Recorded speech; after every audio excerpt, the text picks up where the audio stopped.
Hello everyone and welcome to another video with me on Berets, and today the data is out for the Valkyrie profile characters. Are they any good? But not just the new Valkyrie profile characters. Lenneth as well as Freya as well as Arngrim all are getting their enhancements on the JP side. So I'm going to talk quickly about the enhancements before I move on to talking about the new characters. So if you're not interested in the old characters, skip ahead. So starting with Arngrim, Arngrim was our true dual hand attacker who was basically super TMR fodder. Everybody was always interested in Bahamut's tier, his super TMR sword. It did a lot of work for a lot of players. Well, now looking at his awakening, well, what does he get? Well, he gets an extra 30% stats across the board and 5% MP recovery for attack, defense, magic, spirit, and 5% MP recovery, I should say. High Window goes up to a 38 times mod. Dragon Slayer goes up to a 50 times mod. Blaze Blade goes up to a 33 mod with a 100% fire resistance down for 3 turns and adds fire elements to his own attack. Grim Reaper of the Battlefield gives a 90% attack and spirit and HP plus 20%. Limit burst damage up by 200% and another 10% MP recovery per turn. Storm Edge, a physical attack with a 29 times mod to one enemy, decrease defense 65% for one enemy. And Dead End, 2-turn cooldown, available turn 2, a physical damage with a 50 times mod. So what do I feel about Arngrim's upgrades? Easy pass. Unless you're a huge fan of Arngrim, very easy pass. Because for one thing, most of his enhancements are pretty expensive. You're looking at 1, 2, 3, 4, 5, 6 million gil plus another 7, another one. So you're probably close to 8 million gil, which is a lot of things to enhance here.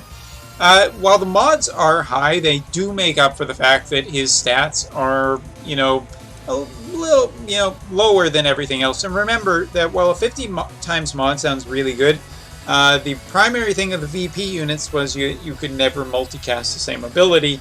So I feel like Arngrim's are just too little too late, and not much else to say there. Next up, Lenneth. That's right, I'm saving Freya for last, damn it. Let's see, what does she get? Well, she gets the same kind of 30% for attack, defense, magic, spirit up, as well as 5% MP recovery per turn. She gets an increased attack by 30%, HP and MP by 10%, increase rare item drop by an extra 30%. I do believe it's 30% for both, so it's just a much higher rare item drop rate, which is interesting. Increase limit burst damage gauge by 5 per turn, and increase modifiers for a couple of her abilities, 1 to 30 times, 1 to 24 times. Increase attack as well as defense and spirit.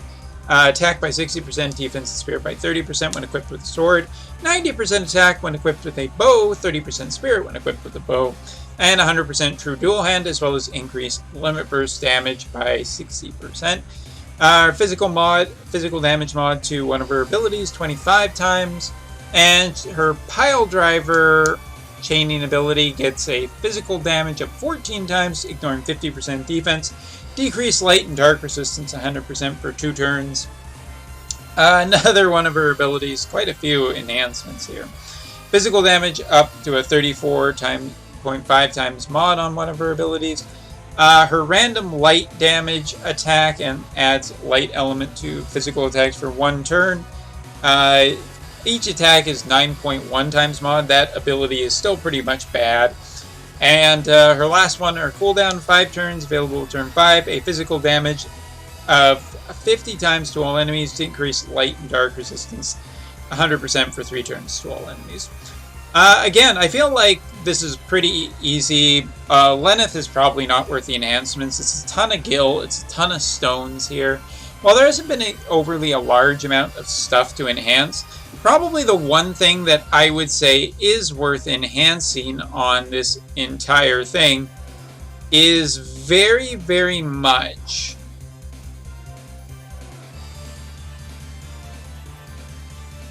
The other thing that is to note here is that I would feel that the only thing that is really worth enhancing is that rare item drop too. That was one of the things that I used to use Freya for. Or, sorry, Lenneth, getting ahead of myself. And it's the cheapest one too. Each enhancement is only 60,000 gil. So I feel like that's very much where Lenneth is. I'm not saying that she couldn't dish out some damage now, but there really isn't enough bow support or anything like that, I feel like, still. And sword, well, sword has come a long way, but she still feels like a true dual hand character, so no. Continuing on, let's talk about where is it? Freya first. And Freya is probably the most promising one, which isn't surprising considering that Freya was the best one of the three before in terms of taking in for doing damage. She gets the same increase attack, defense, magic, spirit by 30%, 5% MP recovery per turn. Chance to counter physical attacks or magical attacks at 40% with either, what's it called? Purification plus 2. She also had her aerial blast, or they might have changed the name on these. I'm not entirely sure if they changed the name between each one. I don't think so, but real burst or aerial burst, whatever it is called, goes up to a magic damage of 34.6 times to one enemy. Decrease spirit by 65% for 0 turns. So the debuff isn't super great here, but the mod does go considerably up. And considering that Freya could get pretty decent magic damage and pretty good magic stat back in the day, it's interesting. It's interesting if nothing else. Thunder Sword goes up to a 37 times mod. Mystic Zone increase magic by 30%, HP and MP by 20%. That's pretty important since Freya was felt a little glass cannon-y. Increase magic by 200% when her HP drops below 81%, which is pretty good. That's still pretty high up, but is she survivable? Not sure. Goddess of Beauty, increase magic, increase counter chance, increase limit burst damage by 200%.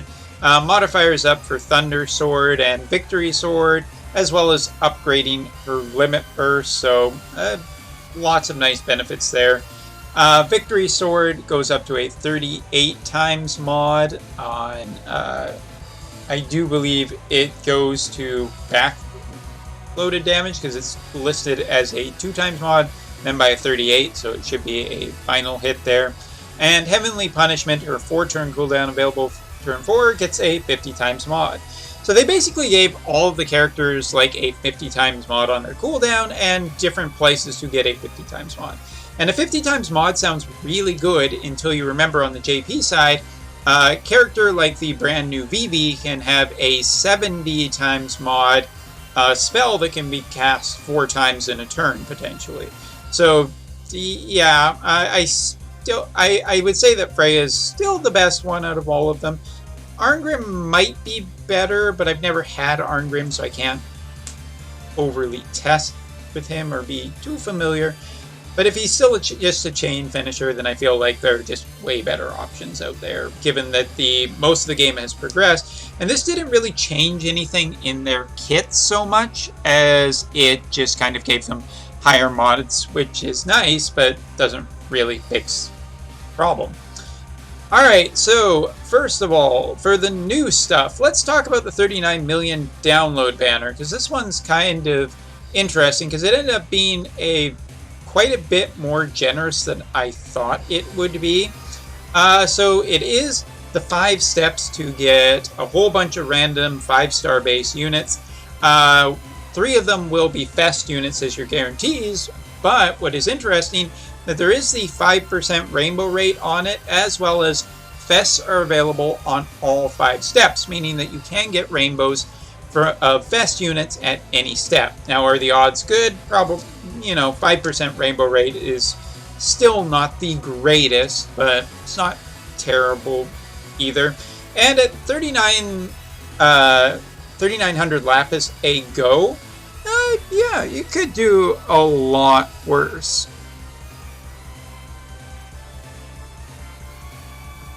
Anyway, so I think that's totally fine. Continuing on, let's talk about Mistina. So, looking at Mistina's kit, Mistina ended up as, a mage. Her defense is only 171 with 40 points put in, which is pretty low in terms of defense, even for, it just feels really low. Her HP, okay, I guess. Spirit is fine with 207. Her magic is okay with 217. It's not the highest, but it's not the lowest either. Pretty much where I was expecting a unit that is non-fest to be. Her armor options are super limited, only with clothing basically, and light clothing and hats. There really isn't that much that she can equip. Robes, light clothing, whatever. Rods, staffs, daggers, that's basically it. Her limit burst maxed out is a Cure Magic and Spirit Break to caster, increase magic 300% for 1 turn to the caster, and wind magic damage with a 45 times mod to all enemies. Pretty nice high mod if you increase the limit burst damage, but that's kind of always been, it seems like, VP unit's specialty, is just having a very, very strong limit burst. So there you go. Looking at her passives, 10% MP recovery per turn is pretty high. Magic and MP by 20%, more spirit, more magic when equipped with a rod and a hat, 50% total, fire and wind resistance of 30%, dark resistance of 50%, defense and spirit of 30%, more magic and MP, especially when equipped with a rod. TMR, Super TMR gives more magic bonus, and magic true dual hand, 20% HP, spirit and HP by 30%, upgrade limit burst, and increase some modifiers for ability by 1.5 times. So it's pretty good, and the upgrading of the limit burst is nice too. Whatever it gives, I don't think it's listed unless it's just listed in the thing. The wiki is kind of weird to read through and understand. Looking at her ability, she has a defense spirit break for a single enemy for 3 turns. Not overly exciting. She has a fire damage hit that increases fire resistance to herself. Would prefer a debuff. Mitigate damage percent 20% for 3 turns to all allies. That's not super high given that more characters lately have had 30% or higher. Limit burst gauge of 3 to all allies. Recover 100 MP to the caster. Refresh 135 MP split over 3 turns. Dark magic damage with the increased dark resistance for herself, and a wind attack that does basically the same thing and gives wind resistance. She has her double cast, her triple cast, and then her 7-star is really where all of her abilities are. There's almost nothing really to even care about in her 6-star at all. So in her 7-star, she gets her fire damage, and they are 8 hits and backloaded damage. 3 times mod for the first few hits, 9 times mod for the last ones, 6 times increase with a 4 times up each one for a 33 times mod total. Fire, dark, and wind are her elements. These elements do not debuff though. That is very important to know. Her 5-turn cooldown available turn 1 will decrease those resistances 120% for 3 turns to all enemies. Increase attack and magic 180% for 3 turns to all allies, so good for a magic team. And decrease the spirit of 100% for 3 turns to the caster, so her debuff. I guess you follow it up with her limit burst to cure it, but it does leave her in a dangerous spot unless you're using support to keep her good. 3-turn cooldown available turn 3. A magic damage of 50 times to all enemies. Increase modifier 2 times for a whole bunch of abilities. They're her 7 stars. And that can't be dispelled. Mistina feels a little incomplete in terms of a kit because her elemental debuff are basically locked on her cooldown. Takes a while for her to get going, but when she does, she should be able to dish out some damage. But with the 2 turns loss on her cooldown ability, which has basically her elemental debuffing, not overly impressed with Mistina. She can probably dish out good magic damage, but I feel like there's been better mages lately, and definitely more survivable mages. So, moving on. Lizard Valeth. This is the character that I think people wanted, or at least the people in the comments wanted. So, HP is fine. Defense, again, a little weak. 168 only as a base stat. Magic 218 with an extra 65 points put in, and Spirit 210 with an extra 40. So, it feels much like in the way of Mistina. Same thing with armor, not much in the way of armor. The only extra thing he has is weapons. He can equip a harp. There's probably a good harp out there, but support materia might be a little more difficult to come by. His limit burst is Meteor Swarm. Maxed out, 38 crystals. Increased limit burst damage by 150% for 1 turn to the caster. Can't be dispelled. So he is, I guess, limit burst spam personified, because if you just use the limit burst the following turn, it just gives 150% damage, and his magic damage is 55% to all enemies. Decrease fire, lightning, and dark resistance 120% for 3 turns to all enemies. Recover 350 MP to the caster. Limit burst spam seems really nice on this guy. Because you get the extra damage. He already has an incredibly high magic damage modifier on this, and he debuffs for multiple elements. I'm curious how possible it is. That's the upgraded version, it should be said. I don't think that was listed on the other one, but if it is, fine. So yeah, I really like it. If you can spam it a lot. And if you can spam it, that's pretty cool. Passive-wise, 1 limit burst crystal per turn. That's not exactly going to get him there. Magic MP by 20%. More magic. Confused. He is charm immune 100%. That's cool. HP and spirit by 30% with a robe. He has killers versus humans, fairies, and reapers. And that's going to be very, very important, because high damage already output with killers in his kit. Good combination. Magic HP and MP by 30%. Fire and lightning resistance 30%. Bonuses when equipped with a rod 30% to magic and spirit. Magic True Dual Hand. Defense and magic up for equipping his TMR, Super TMR. Increase MP. More magic and spirit. Dark resistance of 50%. And some modifiers for some of his abilities. He also has a ability that he auto-casts, Hero's Value Limit, which restores HP and MP 7% to the caster. So there you go. He has Revive in his kit. Looking at his 5 to 6 star again, all of his good stuff is into his 7-star basically. He does have Burnstorm as well as Darksaber and Prismic Missiles. I feel like that should be Prismatic Missiles. But anyway, low modifier abilities that decrease the elemental resistance. This feels more like what Mistina needs rather than elemental buffing. But okay. Yeah, 80% for 3 turns for their respective elements. Burst Reinforcement increases limit burst fill rate for 150% for 3 turns to allies, and increases defense and spirit break 100% for 3 turns to all allies. So again, that's the complementary ability to Mistina. Not that I would really want Mistina. Magic Chain and Magic 3 Chain, double and triple casting into a 7-star. He has 8-hit backloaded magic damage, Fire Lance, Thunderbolt, Lightning Bolt, and Shadow Servant. 3 times mod, 9 times backloaded hit, 5 times increase with a 4 times each one, so a 29 times mod only.